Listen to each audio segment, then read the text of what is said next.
Hello friends, welcome to legal basic channel. This is advocate Amit Sabharwal. आज का topic है labour code.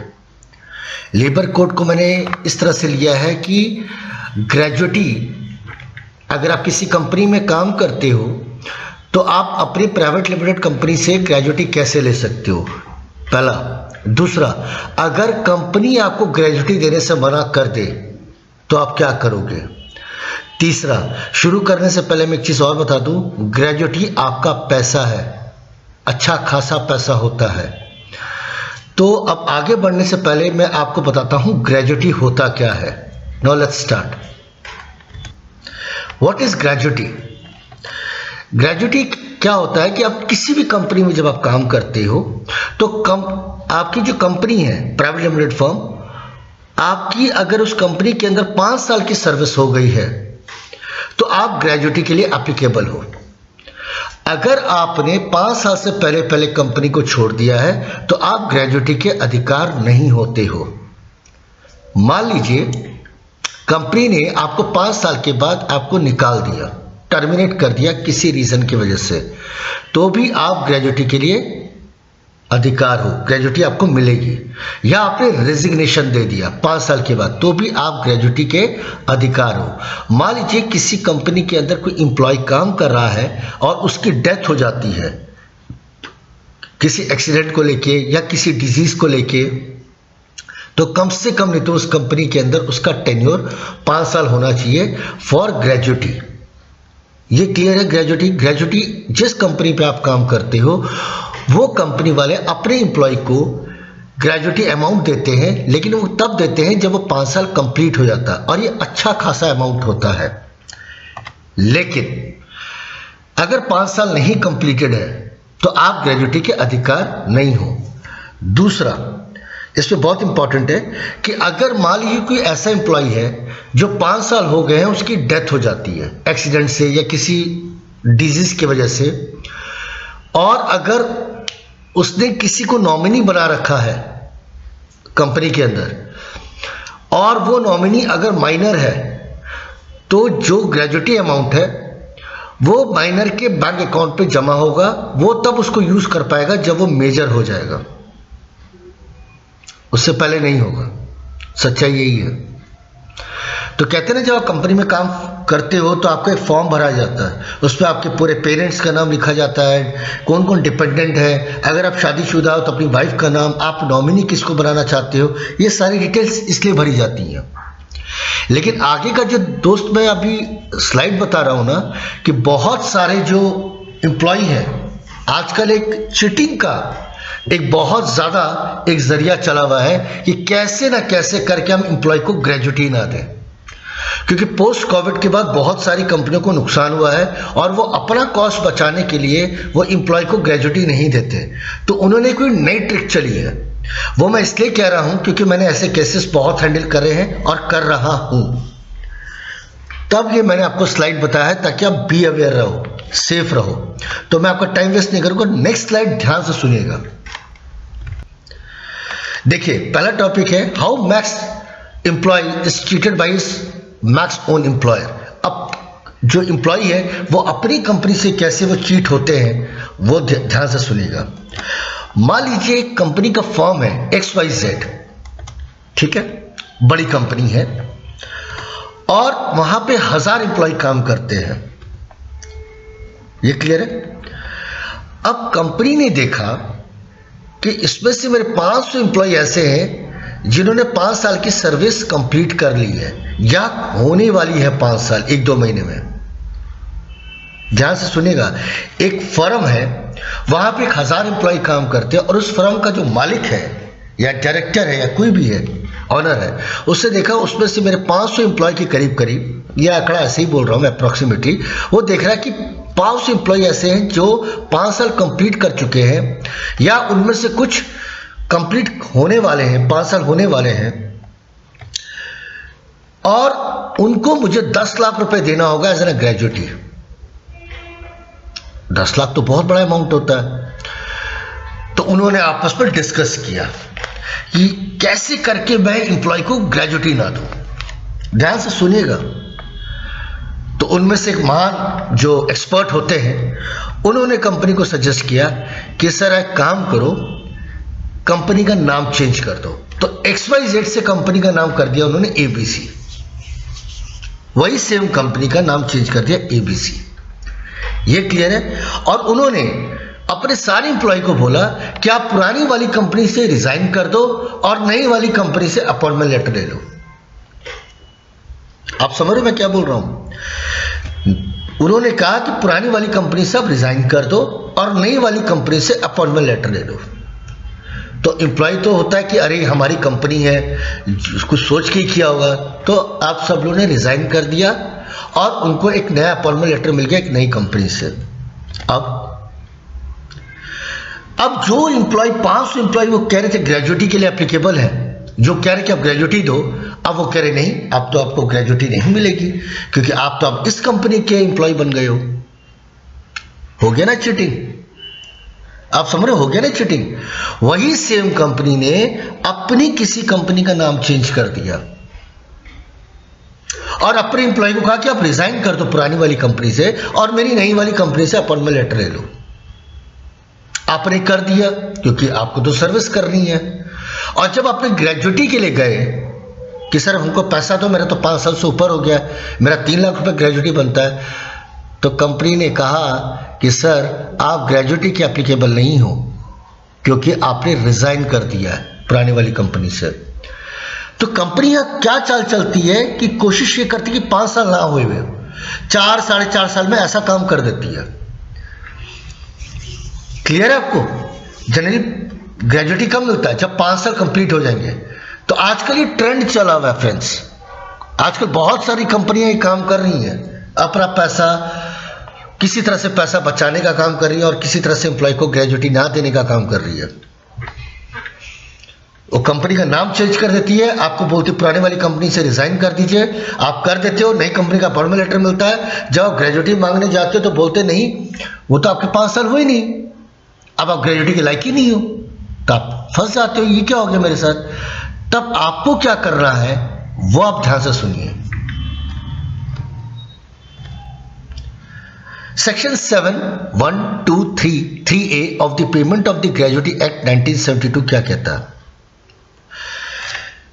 मान लीजिए आपके साथ ऐसा हादसा हो जाए तो आपको जो एप्लीकेबल है, जो जिनका 5 साल हो गया हो या जो भी है, वो एक कंपनी को एक लेटर भेजेगा अपने एम्प्लॉय को कि मेरा इतना टाइम हो गया था और ऐसी बात थी, मेरा इतना पैसा बनता है, आप मेरे को मेरा पैसा दीजिए।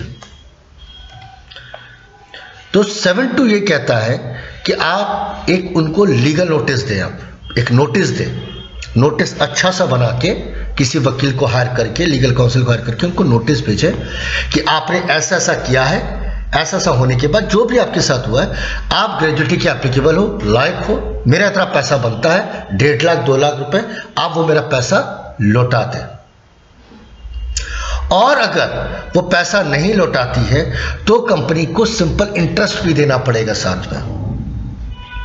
अब सुनिएगा ध्यान से कि जब आपने एक अपनी कंपनी को नोटिस भेजा और उन्होंने नोटिस का जवाब नहीं दिया तो आपके पास क्या विकल्प होगा? क्या विकल्प होगा? तो वो मैं आपको नेक्स्ट स्लाइड में बताऊंगा। आपके साथ अगर होता है तो आप कंपनी को एक लीगल नोटिस दायर करते हो। अगर वो लीगल नोटिस का जवाब वो नहीं देते हैं, आपकी ईमेल्स का जवाब वो नहीं देते हैं, तब मैं आपको बताऊंगा नेक्स्ट स्टेप आपको क्या करना है। ठीक है? जब वो आपके लीगल नोटिस का जवाब नहीं देते या आपको किसी भी मेल का जवाब नहीं देते तो इसके अंदर section 4 of the payment of the gratuity act आ जाता है। यानी आपको क्या करना होगा? आपको एक वकील से हायर करके, वकील को हायर करके, लीगल काउंसिल को हायर करके, जो लीगल काउंसिल होगा वो section 4 of the payment of the gratuity act का एक पिटीशन फाइल करेगा। मैं आपको बताऊंगा इसका बेनिफिट क्या होगा, आपको बताऊंगा, लेकिन सुनिएगा। वो सेक्शन 4 ऑफ द का पेमेंट ऑफ ग्रेजुएटी एक्ट का एक पिटीशन फाइल करेगा, साथ वो लिस्ट ऑफ डॉक्यूमेंट लगाएगा। क्या? आपका appointment letter, resignation letter, bank statement जिसमें आपकी सैलरी आती थी, आपका पीएफ अकाउंट। अच्छा, बहुत सारी एम्प्लॉय ऐसे हैं, कंपनीज ऐसे हैं, वो पीएफ देना भी बंद कर देती है। समझ, पीएफ देना भी बंद कर देती है। ये आपको साथ पे लगाना होगा, उस आपकी जो सैलरी स्लिप थी। और ministry of corporate affairs data वो इसलिए लगाने के लिए मैं बोल रहा हूं क्योंकि ये क्या होता है कि मिनिस्ट्री ऑफ कॉर्पोरेट अफेयर्स के अंदर जो वेबसाइट होती है उसके अंदर क्लियर हो जाता है कि जो उसकी पुरानी कंपनी है वो एक्टिव है या नहीं है।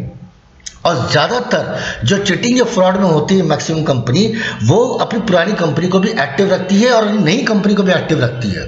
तो आपको क्या करना है, उसका लेटर उठाना है, स्क्रीनशॉट लेना है और डायरेक्टर्स के नाम एक का प्रिंट आउट लेना है और साथ में आपको पिटीशन के साथ लगानी होगी। ये क्लियर है?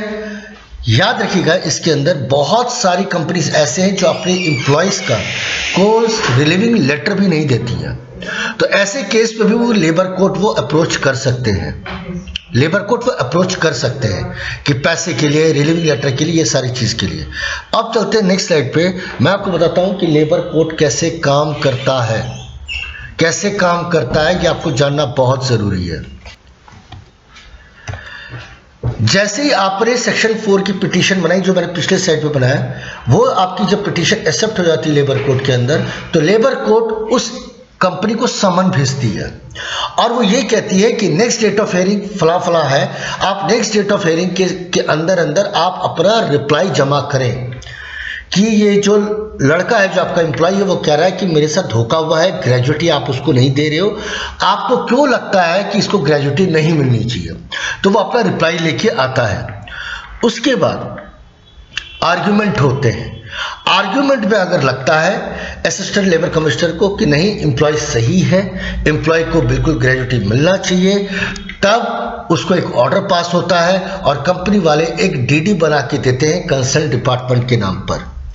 उसके बाद जो एम्प्लॉय होता है वो अपना पेमेंट डिटेल्स देता है ताकि वो जो अमाउंट है उसको NEFT RTGS हो जाए।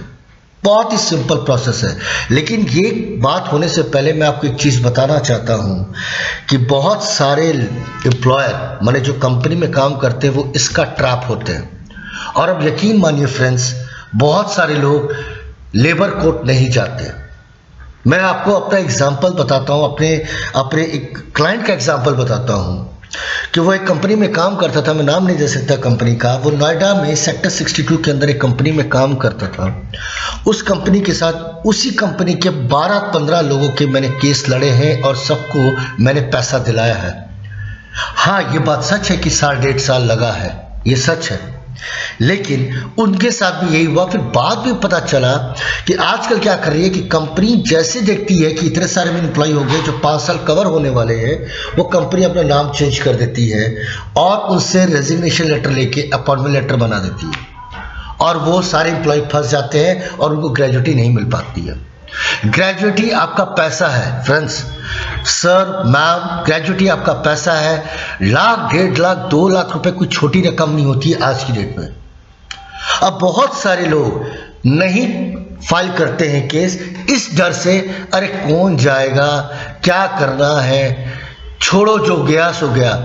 इसी की वजह से, इसी अप्रोच की वजह से बहुत सारी कंपनियां पैसा बनाती हैं।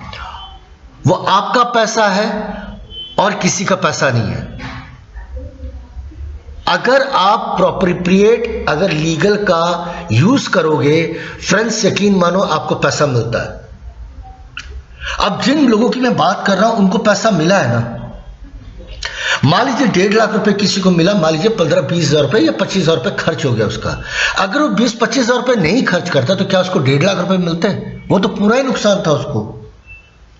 तो ग्रेजुएटी आपका अधिकार है। ग्रेजुएटी लेने के लिए आप लेबर कोर्ट जाते हो, इसका मतलब ये नहीं कि आप किसी कंपनी में जा रहे हो तो वो आपका इंप्रेशन खराब करेगी। नहीं, ऐसा नहीं है, क्योंकि gratuity is a fundamental right.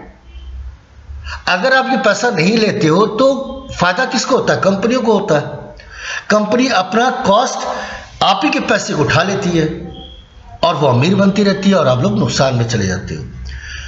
अब अगर किसी एम्प्लॉय के साथ ऐसा हो रहा है तो उसको आप बोलो कि आगाह रहने के लिए सचेत रहे, और अगर वो केस फाइल नहीं करता या वो अपना अधिकार नहीं लड़ता, अपने हक का अधिकार नहीं लड़ता है, तो वो आपको फैसला करना है कि वो समझदारी में आते हैं या किसी और क्राइटेरिया के अंदर आते हैं। मेरा ये वीडियो उन लोगों के लिए है कि ग्रेजुएटी का पैसा कैसे मिल सकता है। बहुत ही सिंपल प्रोसेस है। और ग्रेजुटी आपका अधिकार है, इसको जाने ना दें और ऐसे ट्रैप से बचें आप। That's it, wishing you all the best, take care and good bye.